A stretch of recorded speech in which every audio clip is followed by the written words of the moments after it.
Պարոն Մկրտչյան, ես իսկապես ցավում եմ, որ իմ հնչեցրած կարևոր հարցերին դուք այդպես էլ պատասխան չունեցաք, եւ ես ցավում եմ, որ նման փորձ եւ երկար տարիների աշխատանք ունեցող մարդը տվյալ համակարգում իզորու չի տարական հարցերի պատասխանել, եւ ես վստահ եմ, որ ամբողջ հայ հանրությունը իսկապես սպասում էր սեպտեմբերին Բաքվից վերադարձած ազգային անվտանգության ծառայության ղեկավարին եւ իր պատվիրակությանը հասկանալու համար, թե ինչ առաջընթաց ունենք գերիների հետ կապված եւ անհետ կորածների ճակատագրի հետ կապված, որովհետեւ այս ընթացքում բազմաթիվ նրանց հարազատներ եւ ցույցեր են կազմակերպում եւ ուզում են տեղեկատվություն ստանալ եւ ես էլ որպես ազգային ժողովի պատգամավոր ունեմ իրավունք եւ պարտավոր եմ ստանալ այդ տեղեկատվությունը, որը ցավոք սրտի դուք այդպես էլ չեք բարձրացնում։ Գալ այստեղ ամեն անգամ ասել, դե գիտեք հաղորդագրություն է տարածվել, հաղորդագրությունը ոչ մի բանի մասին է։ Հիմա կոնկրետ արդյունքի մասին ենք ձեզ հարցնում, պետքա պատասխանեք։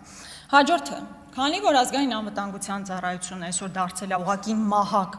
քաղաքական հակառակորդների նկատմամբ, բնականաբար դուք չեք կարող արձագանքել իմ այն հարցին, թե ինչու է ալֆա կամ աջոկատը գնում ստատուս գրողի հետևից։